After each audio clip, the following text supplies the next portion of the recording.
پیغمبر اسلام نے اپنی زندگی میں ہی امام سجاد علیہ السلام کے لیے زین العابدین کا لقب منتخب کر دیا تھا، اور یوں فرمایا تھا کہ روز قیامت جس وقت زین العابدین کے نام سے ندا دی جائے گی تو میرا فرزند علی ابن الحسین لبیک کہتا ہوا بارگاہ الہی میں حاضر ہو جائے گا۔ اور اس روایت کی تصدیق اس واقعے سے ہو گئی، اس وقت ہو گئی کہ جس وقت شیطان نے اژدہے کی شکل اختیار کیا اور نماز تہجد کے وقت امام زین العابدین علیہ السلام کو اذیت دینی چاہی اور اژدہے کی شکل اختیار کر کے آپ کے انگوٹھے کو چبانے لگا،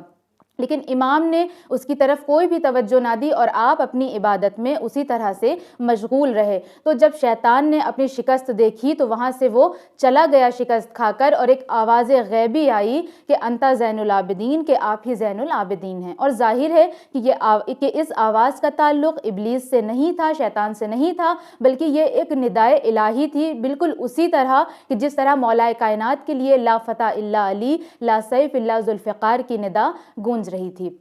اس کے علاوہ اگر دیکھا جائے تو آپ کو سجاد اس لیے کہا جاتا ہے کیونکہ تاریخ میں ملتا ہے کہ چھوٹی سی چھوٹی نعمت کے لیے بھی امام سجاد اتنے زیادہ سجدے کیا کرتے تھے، خداوند عالم کے اتنے زیادہ شکر گزار رہتے تھے کہ آپ کو سجاد کا لقب دے دیا گیا، حتیٰ کہ شب عاشور اور شام غریباں کی ایسی شب کہ جس میں زمین و آسمان پریشان تھے، گریہ کر رہے تھے، اس وقت بھی امام نے اپنے اس سجدہ شکر کو پیچھے نہیں چھوڑا، بلکہ وہاں پر بھی آپ نے سجدہ شکر اختیار کیا، اور یہی وجہ ہے کہ آپ کو سجاد کا لقب بھی دیا گیا۔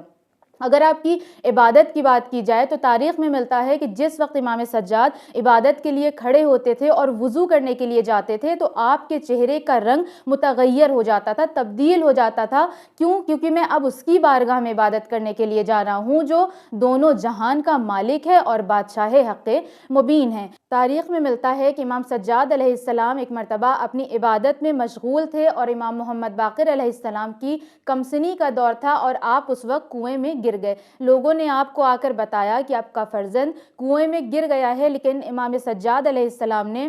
اپنی عبادت کو بیچ میں نہیں توڑا، بلکہ آپ اپنی عبادت کو کنٹینیو کرتے رہے، اور جب آپ کی عبادت ختم ہو گئی تو آپ اس کنویں کے نزدیک آئے اور اس سے اپنی امانت واپس طلب کی۔ اور تاریخ بتاتی ہے کہ کنویں کے پانی نے امام باقر علیہ السلام کو اپنے اندر غرق نہیں ہونے دیا، بلکہ امام باقر علیہ السلام کو وہ پانی اوپر لے آیا، اور امام سجاد علیہ السلام نے امام باقر علیہ السلام کو اپنی گود میں لیا۔ اور تاریخ یہ بھی بتاتی ہے کہ امام باقر علیہ السلام کا جو کرتا تھا وہ ذرا بھی گیلا نہیں ہوا تھا۔ اور بعض علماء اس واقعے کو اس طرح سے بھی کہتے ہیں کہ کنواں جب ایک یوسف کو نہ ڈبا سکا، جب ایک یوسف کی جان نہ لے سکا تو فخر یوسف کی جان وہ کیوں کر لے سکتا تھا۔ اگر آپ کے اخلاق کی بات کیا جائے تو آپ غلاموں کے ساتھ بھی اس طرح سے پیش آتے تھے، اس طرح کا اخلاق آپ کا ہوتا تھا غلاموں کے ساتھ کہ لوگ تعجب کرتے تھے کہ اتنی بڑی شخصیت ہونے کے باوجود آپ اپنے غلاموں سے اس طرح سے کیسے پیش آ سکتے ہیں۔ اور اگر آپ کسی باغ میں جاتے جہاں پر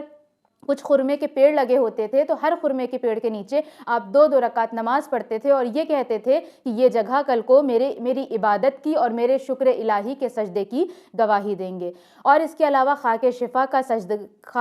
کا سجدگاہ آپ نے ہی تیار کیا، اور یہ فرمایا کہ جو بھی شخص خاک شفا پر سجدہ کرے گا تو روز قیامت یہ سجدگاہ اس کی عبادت کا اور